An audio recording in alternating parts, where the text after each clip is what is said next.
Fala pessoal, tudo bem? Prazer, professor Hudson Adriano. É muito bom estar de volta trabalhando com vocês. Agora, analisando Filosofia 3, módulo 4. Estamos encerrando um módulo.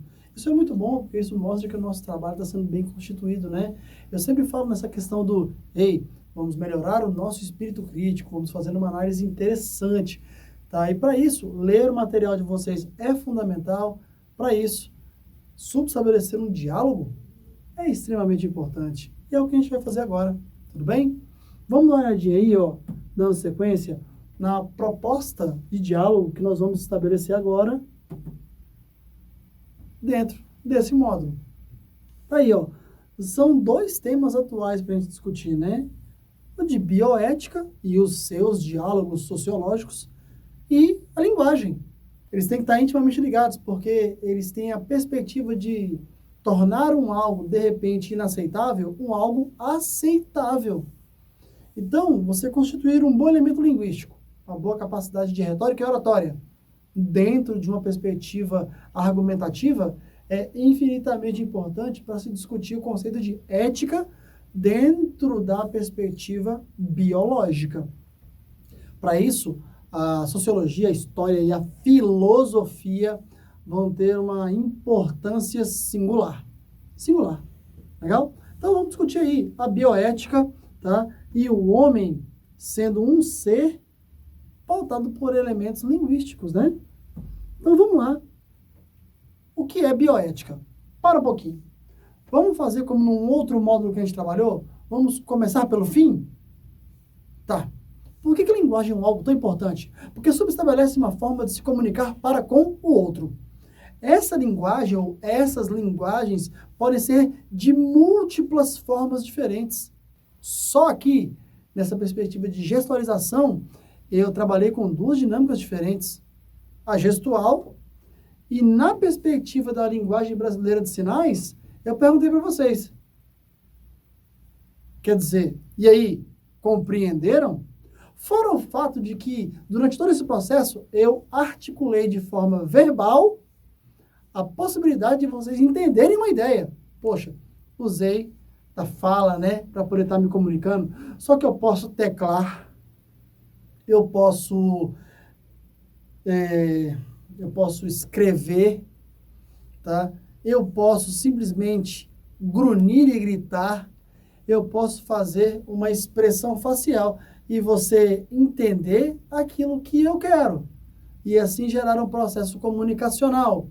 Pois bem, a linguagem corporal talvez diga tanto quanto a linguagem escrita, ou mesmo a linguagem falada. Ótimo! A linguagem tem todas as perspectivas no intuito de nos aproximar em meio às nossas próprias diferenças. Maravilha! Por isso que o homem, voltando aqui, ó, ao título por si só, o homem é um ser de linguagens. Linguagem não, linguagens. Vamos além e produzimos a cada dia uma forma mais interessante até de nos comunicarmos. Por exemplo, quando você fala em teclar, digitar alguma coisa, né? Falamos da possibilidade de gerar comunicação para com o outro, próximo ou mesmo distante. Só que vejam, o jovem hoje subestabelece uma forma comunicacional que para mim é um tanto estranha.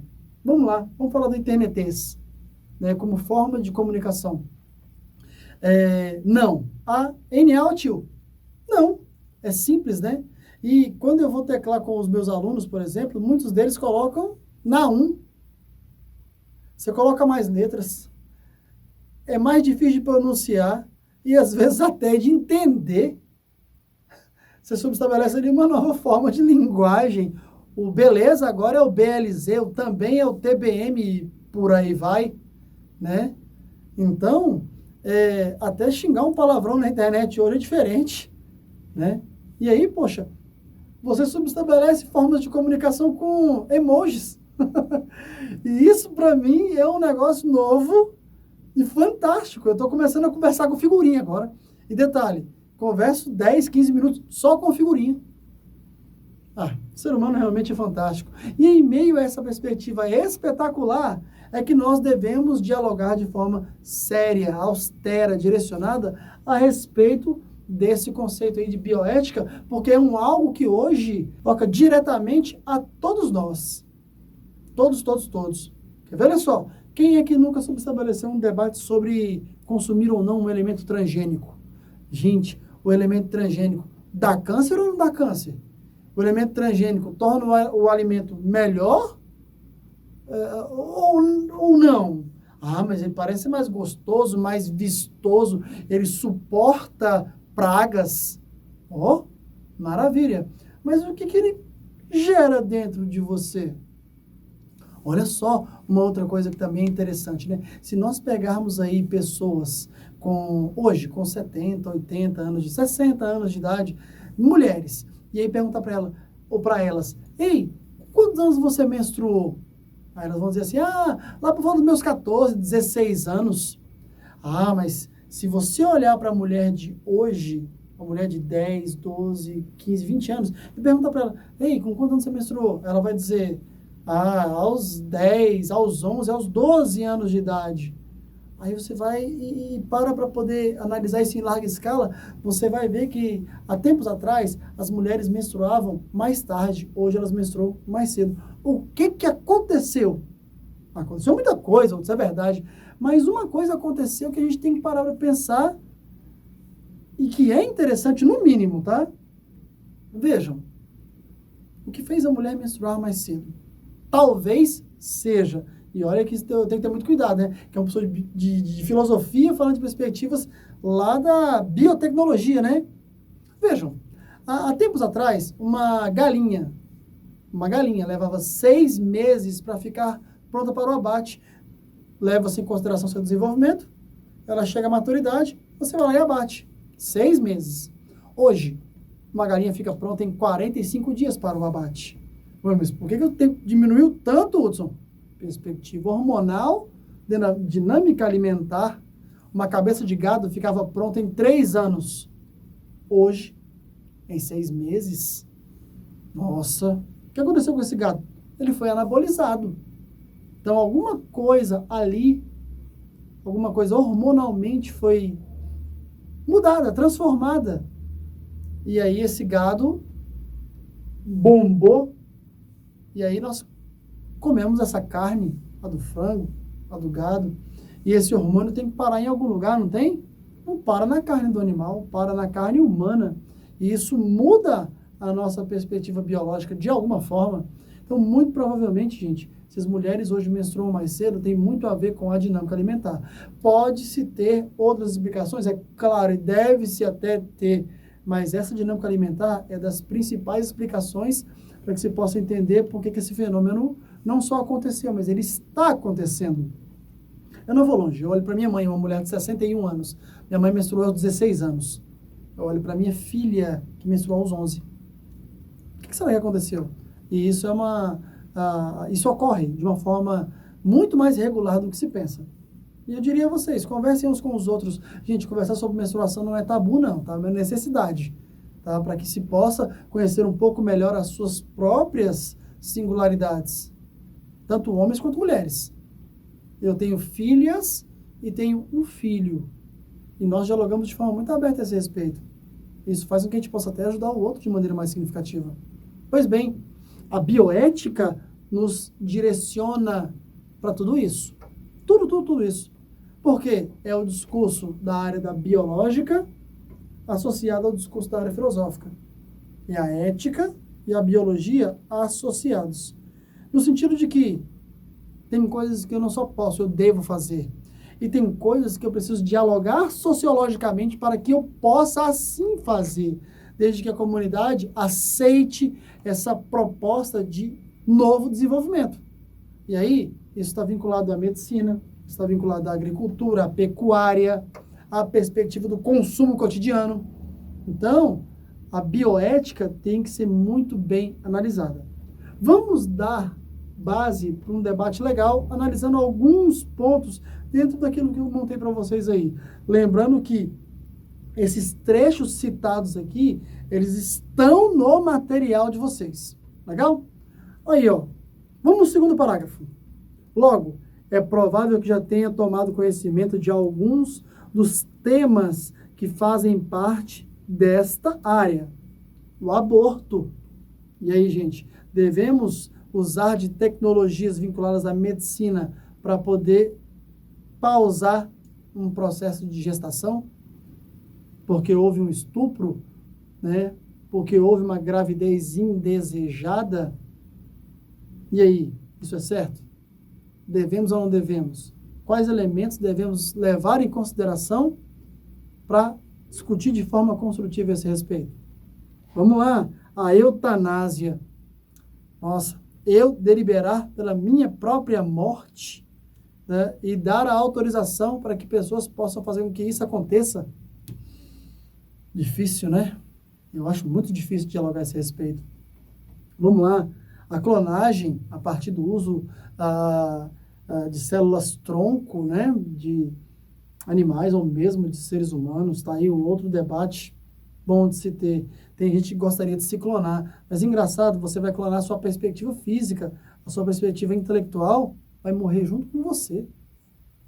A não ser que você clone o cérebro do indivíduo, no momento em que ele morre. E aí todas as experiências em vida vão ser transplantadas para aquele novo corpo. Gente, olha, se o homem um dia vai ter tecnologia para isso, é um dia bem distante daqui, bem distante mesmo. Talvez nem seja lá muito interessante, né, ser eterno. Mas isso é um debate para um outro momento, né? Então vamos lá, pesquisas envolvendo célula-tronco. Vamos no terceiro parágrafo aí, rapidamente. As discussões sobre bioética podem perpassar muitas esferas de conhecimento, tais como a política, fato, né? A cultura, o sistema jurídico, quando se reflete sobre o que é proibido ou o que deveria ser. Nossa, e aí? Abortar é um diálogo interessante. Tem que passar para a perspectiva o quê? Política, religiosa e jurídica. Ah, Hudson, o Estado brasileiro é laico. Que pancada aí no discurso religioso. Tá? Devemos deliberar tecnicamente sobre a pausa da gestação ou a continuidade da mesma, excluindo o discurso religioso. Por quê? Porque o Brasil é um Estado laico. Será, gente, a religião é algo tão importante no sentido de amalgamar a nossa comunidade, de gerar culturas, de gerar condutas, de gerar formas de análise da sociedade? Será que a gente deve simplesmente desprezar? Cada um que responda isso dentro de si. Eu não desprezaria, mas cada um que responda isso dentro de si, para que nós possamos dialogar a ponto de construir uma análise que possa dar resposta a uma pergunta como essa. Nossa, vamos analisar o caso dessa menina lá no Espírito Santo? Vamos analisar? Não, vamos só citar. Eu vou deixar com que vocês debatam, né, dessa menina de 10 anos que foi estuprada pelo tio, né, e que engravidou e que abortou com ordem judicial, né, aos 6 meses de gestação. E aí, certo ou errado? Essa é uma questão que vocês devem responder dentro de si, mas pautados por um discurso bioético. Olha aí, ó. Bioética é, portanto, buscar explicar os pressupostos que sustentam as práticas relativas à vida. Daí sua forte conexão, por exemplo, com a medicina, é fato, né? Com a biomedicina, com a filosofia, com a sociologia, até porque tudo isso que está sendo transformado, mudado, né, recondicionado, vai ter trânsito social. Então, a gente tem que dialogar sobre isso cedo ou tarde, pouco ou muito. Logo, é fundamental que vocês entendam que esse debate, ele tem início na década de 70, como está colocado para vocês. Eu iria um pouco mais adiante. Esse diálogo vem a partir da década de 30, 40. Ah, mas por que, Hudson? O alemão, ele é responsável pelo desenvolvimento, por exemplo, do esteroide anabolizante.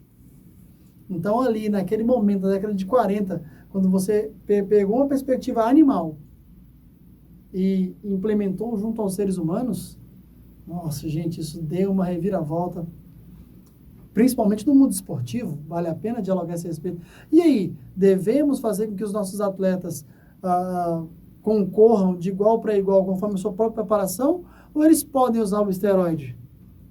Nós temos atletas olímpicos, tá, como o Ben Johnson, que perderam medalhas olímpicas pelo uso de anabolizante. Nós temos atletas brasileiras que foram punidas pelo uso de anabolizante, porque esse é o tipo de competitividade que não pauta-se pela premissa de que todos têm as mesmas bases. Então, é na década de 40 que nós começamos a fazer esse tipo de inserção dentro de alguns universos, como o esportivo e o alimentar, por exemplo, ali na agropecuária, mais especificamente na pecuária, década de 40. E aí, quando você salta ali para a década de 50, 60, mais especificamente a década de 70, a União Soviética começa a deliberar a respeito do uso desses artifícios de maneira muito mais significativa do que o universo ocidental, capitalista, né? Então, é nesse momento que nós começamos a abrir os leques de debate aqui no nosso Ocidente. Por isso que o livro de vocês leva em consideração a década de 70. Vamos dar uma olhadinha aí no segundo parágrafo, por favor. Tá aí, ó. Para alguns autores, a bioética é uma ciência relativamente nova, situada em um ponto de encontro entre as ciências jurídicas, as ciências biológicas e a filosofia. É fundamental você entender que nesse debate, se você não tiver parâmetro moral, ético e vinculado a virtudes, vai ficar muito complicado da gente realmente estabelecer parâmetros que sejam aceitáveis para determinadas comunidades. Então, tá aí, ó, os princípios da bioética em sua relação com a filosofia. Essa junção, ela é deveras importante. Dá uma olhadinha aí, ó. Vamos falar da bioética dentro do caráter filosófico nos itens que se colocam aí. Olhem, por favor, o primeiro item. A reflexão de que um filósofo faz não significa apenas a aplicabilidade de um princípio, mas consiste na análise mais ampla sobre quais princípios podem nortear qualquer ação humana em sociedade. Ética, ela pode ser algo construído individualmente, segundo Kant, ou sociologicamente falando, conforme Aristóteles coloca para a gente. O material de vocês faz a citação dos dois autores para mostrar que essa ética, logo, essa moral também, ela é caminho de mão dupla, como citamos em outros momentos dos nossos debates, né? Sai do indivíduo para o todo ou do todo para o indivíduo, numa perspectiva individual ou numa perspectiva holista. Então, aqui citei dois filósofos, volto a citar Max Weber e Emile Durkheim, que fazem uma análise sociológica de um caráter filosófico, casos esses interesses, e passamos a entender a comunidade como um todo de maneira muito mais significativa. Gente, bioética é algo que está ao nosso dispor, nós nos servimos o tempo todo e devemos refletir até que ponto é necessário, né, esse consumo. Não vou longe, milho transgênico, o suco de laranja transgênico, né, a ingestão de elementos de perspectiva, a ingestão de alimentos de perspectiva orgânica ou aqueles que são pautados pelo uso de agrotóxico. O discurso bioético vai nessa direção. Vamos desmatar. Vamos, no lugar das florestas, colocar grandes produções. E quando vierem as grandes pragas, como é que você combate praga? Então, é algo que você deve pensar bem. A bioética está aí para isso. E nos ajuda a chegar a um denominador melhor para uma forma de vivência melhor, a solubilidade de doenças, por exemplo, como câncer, ou alguns tipos de câncer, né? A perspectiva alimentar, tá? A perspectiva da preservação ambiental, e assim temos um elemento de melhor debate, melhor constituição social. Galera, valeu demais, um beijo, foi um prazer, e a gente se vê no próximo encontro. Tchau, tchau.